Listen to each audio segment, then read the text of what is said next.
जय हिंद दोस्तों, ये ज्ञान बिंदु रोशन आनंद सर का प्रैक्टिस सेट है।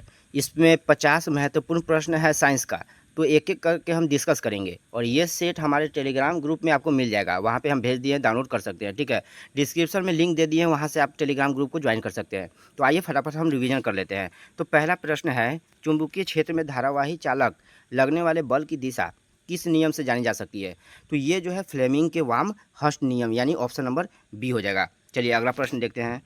निम्न में से कौन सा एक स्वस्थानीय संरक्षण का उदाहरण नहीं है? तो यहाँ आप लोग समझिएगा, इसमें से ऑप्शन सी जो है ना वो भी नहीं, यानी चिड़ियाघर जो है वो स्वस्थानीय संरक्षण का उदाहरण नहीं है। बाकी वन्य जीव अभ्यारण्य है, राष्ट्रीय उद्यान है, जीवमंडल रिजर्व है, स्वस्थानीय संरक्षण का उदाहरण है। चलिए अगला प्रश्न देखते हैं। शिशुओं में दूध के प्रोटीन को थक्का बनाने के लिए कौन सा विशेष एंजाइम पाया जाता है? तो ऑप्शन नंबर ए हो जाएगा, रेनिन। चलिए अगला प्रश्न देखते हैं।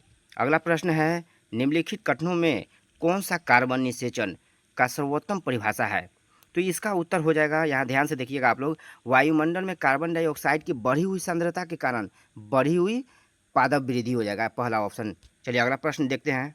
निम्नलिखित में पीतल किसका उदाहरण है? तो पीतल जो है वो कॉपर और जस्ता का मिश्रण होता है। ठीक है, ये मिश्र धातु हो जाएगा, डी ऑप्शन। और पूछेगा यहाँ कि मिश्र धातु जो है वो कैसा मिश्रण होता है? तो वो समांगी मिश्रण होता है, ध्यान देना। तो पांचवा का डी। चलिए अगला देखते हैं। छठा प्रश्न है, किसी निश्चित समय में किसी निश्चित प्रतिरोध वाले चालक में उत्पन्न ऊष्मा विद्युत धारा के वर्ग के समानुपाती होता है, ऑप्शन बी हो जाएगा। अगला प्रश्न सातवां कह रहा है कि एक बंदूक से छोड़ी जाने वाली गोली द्वारा तय की गई दूरी की अधिकतम सीमा 3920 मीटर है। गोली का वेग क्या होगा? तो इसका ऑप्शन हो जाएगा सी, 196 मीटर पर सेकेंड। चलिए अगला प्रश्न देखते हैं कि आठवां प्रश्न है, थायराइड ग्रंथि से निकलने वाले हार्मोन में जब अनियमितताएं उत्पन्न होती है तब कौन से रोग उत्पन्न होते हैं?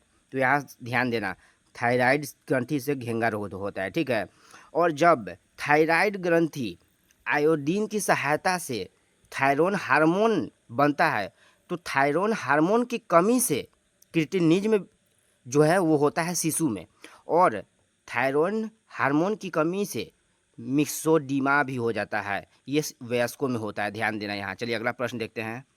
लिखित में कौन सी अभिक्रिया थर्मिट अभिक्रिया है? तो ऑप्शन नंबर बी हो जाएगा, ऑप्शन नंबर बी हो जाएगा। चलिए अगला प्रश्न 10वां देखते हैं कि पाई बंधन की शक्ति बंधन की तुलना में कम होती है। ठीक है, ऑप्शन नंबर ए हो जाएगा। 11 नंबर देखते हैं। एक मोटर गाड़ी जिसका द्रव्यमान 500 किलोग्राम है, एक मोड़ पर मुड़ती है। मोड़ की त्रिज्या 60 मीटर है। यदि घर्षण गुणांक 0.75 हो तो मोटर गाड़ी की महत्तम चाल क्या होगी जिससे मोटर गाड़ी को मोड़ा जा सकता है? तो इसका उत्तर हो जाएगा डी, 21 मीटर पर सेकेंड। चलिए अगला प्रश्न देखते हैं। कह रहा है अगला प्रश्न, निम्न कथनों पर विचार कीजिए। पहला ऑप्शन है कि संतृप्त वसा स्वास्थ्यवर्धक होते हैं, तो ये गलत है, पहला ऑप्शन। दूसरा ऑप्शन है कि असंतृप्त वसा स्वास्थ्य के लिए हानिकारक होते हैं, तो ये भी गलत है, ना तो एक नहीं दो, ऑप्शन नंबर डी हो जाएगा 12 का। चलिए अगला प्रश्न देखते हैं, 13 नंबर।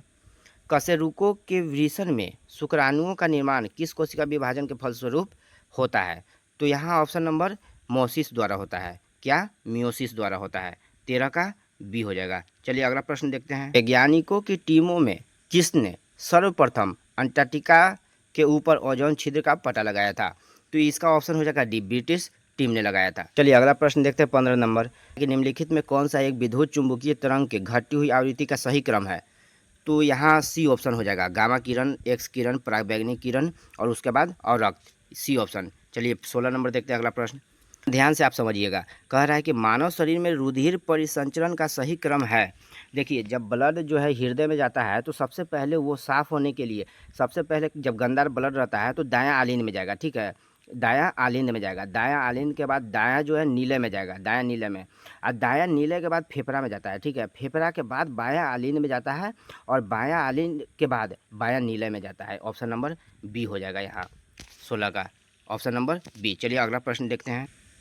अगला प्रश्न है 17 नंबर, फेन प्लवन विधि से अयस्क को सांद्रित करने में अयस्क के कण झाग के साथ तैरने लगते हैं क्योंकि वे हल्के होते हैं, इसीलिए तैरते हैं। ठीक है, डी हो गया 17 का। चलिए अगला प्रश्न देखते हैं, 18 नंबर। निम्नलिखित तत्वों में से कौन सा एक अम्लों से हाइड्रोजन प्रतिस्थापित कर लवण बनाएगा? तो ऑप्शन नंबर डी, जस्ता हो गया। 18 का डी। चलिए अगला प्रश्न देखते हैं 19वां।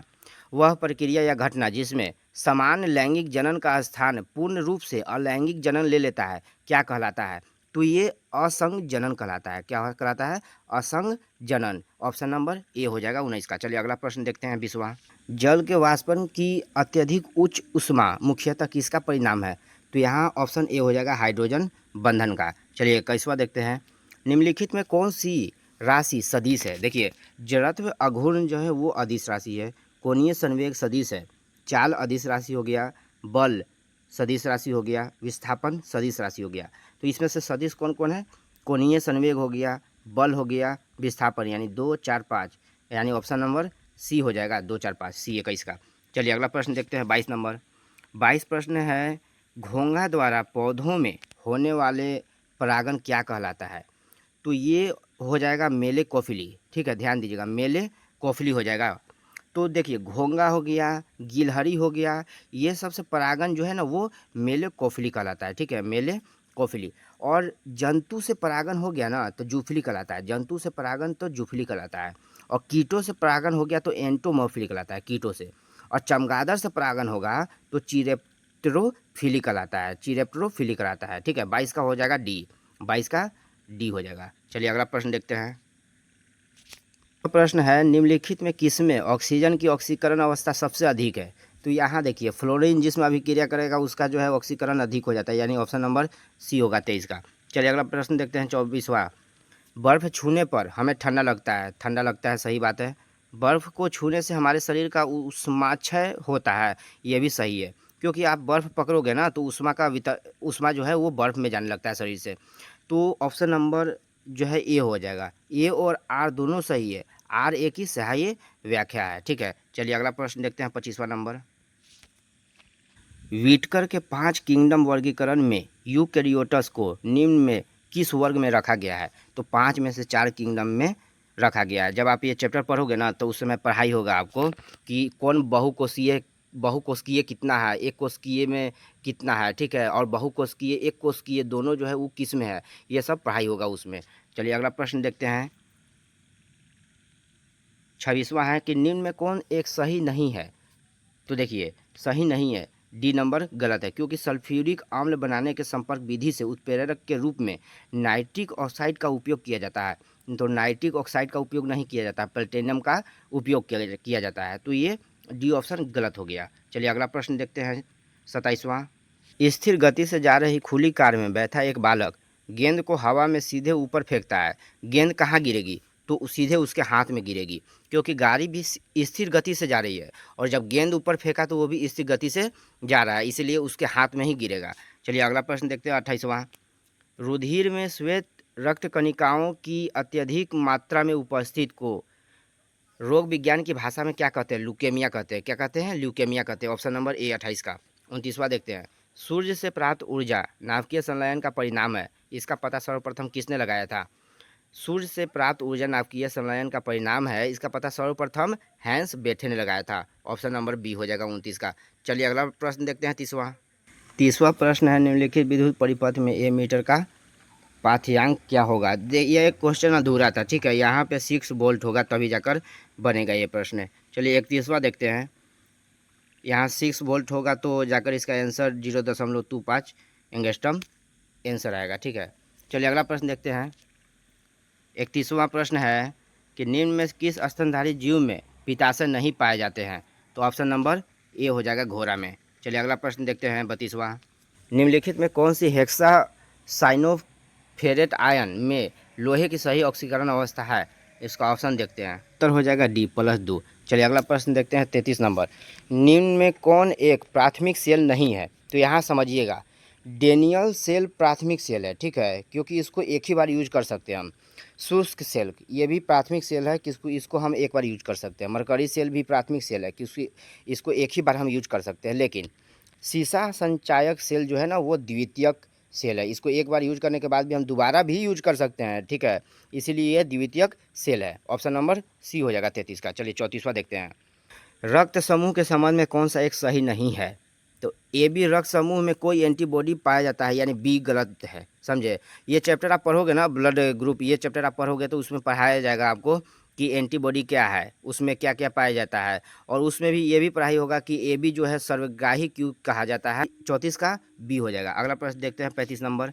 निम्नलिखित में किस एक परिघटना का कारण प्रकाश का अपवर्तन नहीं है? सूर्योदय से पहले तथा सूर्यास्त के बाद सूर्य का दिखना, ये प्रकाश का अपवर्तन है। दिन में आकाश का रंग नीला दिखाई देना, ये प्रकाश का प्रकीर्णन है। तारों का टिमटिमाना अपवर्तन है। पानी से भरी बाल्टी की गहराई कम प्रतीत होना अपवर्तन है। बी ऑप्शन हो जाएगा। ठीक है, 35 का बी ऑप्शन हो जाएगा। दिन में आकाश का रंग नीला दिखाई देना प्रकीर्णन के कारण होता है, बी ऑप्शन। चलिए अगला प्रश्न देखते हैं 36वां।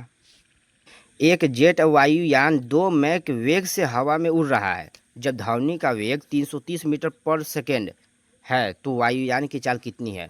देखो, अगर 330 से 2 में गुना करोगे ना तो 660 मीटर पर सेकेंड आएगा। अब मान के चलो कि 2 की जगह 3 रहता, कि वायुयान 3 मैक के वेग से हवा में उड़ रहा है, तो 3 से गुना हो जाता। ठीक है, तो 660 मीटर पर सेकेंड हो जाएगा। चलिए अगला प्रश्न देखते हैं 37वां। निम्न में कौन सा विकल्प सही सुमेलित नहीं है? यहाँ ध्यान देना। सेब का लाल रंग जैंथोफिल, देखिए यहाँ जैंथोफिल जो है ना, जैंथोफिल वो हल्दी का पीला रंग किसके कारण होता है? जैंथोफिल के कारण होता है। लेकिन सेब का लाल रंग जो है ना वो एंथोसाइनिन के कारण होता है, यानी पहला ऑप्शन जो है ना वो गलत है। टमाटर का लाल रंग लाइकोपिन सही है। पपीता का पीला रंग कैरिका जैंथिन सही है। गाजर का लाल रंग कैरोटीन सही है, यानी ऑप्शन नंबर ए हो जाएगा 37 का। चलिए अगला प्रश्न देखते हैं। नागासाकी पर संयुक्त राज्य अमेरिका द्वारा गिराए गए परमाणु बम में किसका प्रयोग किया गया था? तो ध्यान दीजिएगा, 2 परमाणु बम गिराया गया था, पहला हिरोशिमा पर और दूसरा नागासाकी पर। तो हिरोशिमा पर 6 अगस्त 1945 में गिराया गया था, हिरोशिमा पर। और हिरोशिमा पर जो गिराया गया था परमाणु बम, उसमें यूरेनियम का इस्तेमाल हुआ था। तो पहला जो परमाणु बम गिराया गया था तो उसमें यूरेनियम का इस्तेमाल हुआ था, और उसके बाद यूरेनियम की कमी की वजह से जब दूसरा परमाणु बम 9 अगस्त 1945 को जब गिराया गया नागासाकी पर, तो उस समय प्लूटोनियम था उसमें। ठीक है, नागासाकी पर जो गिराया गया प्लूटोनियम, ध्यान देना यहाँ पे। तो 38 का हो जाएगा बी। अगला ध्यान से समझिएगा आप लोग, 40 नंबर। ठीक है, 40 नंबर ध्यान से समझिएगा। कह रहा है कि निम्न कथनों पर विचार कीजिए। शीर्षस्थ विभाज्योतिकी पौधों में लंबाई वृद्धि के लिए उत्तरदायी है। बिल्कुल सही है। जब आप ये चैप्टर पढ़ोगे ना तो उसमें पढ़ाया जाएगा कि पौधों के जो ऊपरी भाग में पाया जाता है शीर्षस्थ विभाज्योतिकी, इसीलिए वो लंबाई को वृद्धि करता है। और दूसरा कह रहा है कि पार्श्व विभाज्योतिकी पौधा में मोटाई वृद्धि के लिए उत्तरदायी है। बिल्कुल सही है ये भी। ठीक है, तो 1 और 2 दोनों होगा, ऑप्शन नंबर सी 40 का। चलिए अगला प्रश्न देखते हैं 41 नंबर है। ऊष्मा का स्थानांतरण निम्न में किस विधि द्वारा सबसे तीव्र गति से होता है? ऑप्शन नंबर सी हो जाएगा, विकिरण विधि द्वारा। चलिए 42 देखते हैं। 42 है, मेलवेयर प्रेषित करने का सबसे सामान्य पाथवे कौन सा है? तो डी हो जाएगा, ईमेल है। ठीक है, ईमेल है 42 का डी। चलिए अगला प्रश्न देखते हैं 43। मानव रक्त में श्यानता का कारण क्या है? ऑप्शन नंबर ए हो जाएगा, रक्त में प्रोटीन। चलिए अगला प्रश्न देखते हैं 44 नंबर है। किसी उत्तर लेंस की क्षमता प्लस 5D यानी डायोप्टर है तो इस लेंस की फोकस दूरी क्या होगी? तो लेंस की फोकस दूरी कह रहा है, यानी एफ फार्मूला लगेगा, एफ बराबर 1/d पर। ठीक है, इस पे बनाओगे आप तो 20 सेंटीमीटर इसका आंसर आएगा, ऑप्शन नंबर ए। ठीक है, चलिए 45 नंबर देखते हैं। निम्नलिखित में कौन सा एक कॉपर का खनिज अयस्क नहीं है? तो हो जाएगा पाइरोलुसाइट, ऑप्शन नंबर डी हो जाएगा 45 का। चलिए अगला प्रश्न देखते हैं 46वां। एक गैस को द्रवित किया जा सकता है दाब बढ़ाकर तथा ताप घटाकर, ऑप्शन नंबर सी, दाब बढ़ाकर या ताप घटाकर। 46 का सी हो जाएगा। अगला प्रश्न देखते हैं 47 नंबर। 500 ग्राम द्रव्यमान के एक हथौड़े द्वारा 50 मीटर पर सेकंड वेग से एक कील पर प्रहार किया जाता है। कील द्वारा हथौड़े को रोकने में लगा समय 0.01 सेकंड है, तो कील द्वारा हथौड़े पर लगाया गया बल का मान क्या होगा? इसका आंसर बी होगा, 2500 न्यूटन। चलिए अगला प्रश्न देखते हैं 48वां। प्रतिवर्ती क्रियाओं का नियंत्रण कहाँ से होता है? प्रतिवर्ती क्रियाओं का नियंत्रण कहाँ से होता है? मेरुरज्जु से होता है, ऑप्शन नंबर बी हो जाएगा, 48 का बी। चलिए अगला प्रश्न देखते हैं 49वां। रसदार तेष्टा किस फल की खाने योग्य भाग है? तो नींबू, नींबू हो गया, संतरा हो गया, यानी 49 का ए। चलिए अगला लास्ट प्रश्न देखते हैं इस सेट का, 50वां देखते हैं। 50 नंबर प्रश्न है, वह वस्तु नियत चाल से एक वृत्तीय पथ पर गति कर रही है, इसका त्वरण, तो इसका त्वरण जो है, इसके वेग, इसके वेग के समानांतर है, ठीक है, इसके वेग के समानांतर है। बी ऑप्शन हो जाएगा 50 का। चलिए ये रहा 50 प्रश्न, ठीक है। तो अगला हम सेट देंगे अपने टेलीग्राम ग्रुप में, उसमें सिर्फ और सिर्फ उसमें 50 प्रश्न रहेगा, उसका आंसर नहीं रहेगा, और उसका आंसर हम यूट्यूब पे डिस्कस करेंगे और उसके बाद हम टेलीग्राम ग्रुप में आंसर भेज देंगे। तो सबसे पहले आप 50 प्रश्न जो है ना, आप अपने से लगाना कितना सही हुआ, और उसके बाद यूट्यूब पर हम डिस्कशन करेंगे और उसके बाद आपको आंसर पता चल जाएगा और आंसर हम अपने टेलीग्राम ग्रुप में भेज देंगे। तो ठीक है साथियों, मिलते हैं नेक्स्ट वीडियो में। जय हिंद।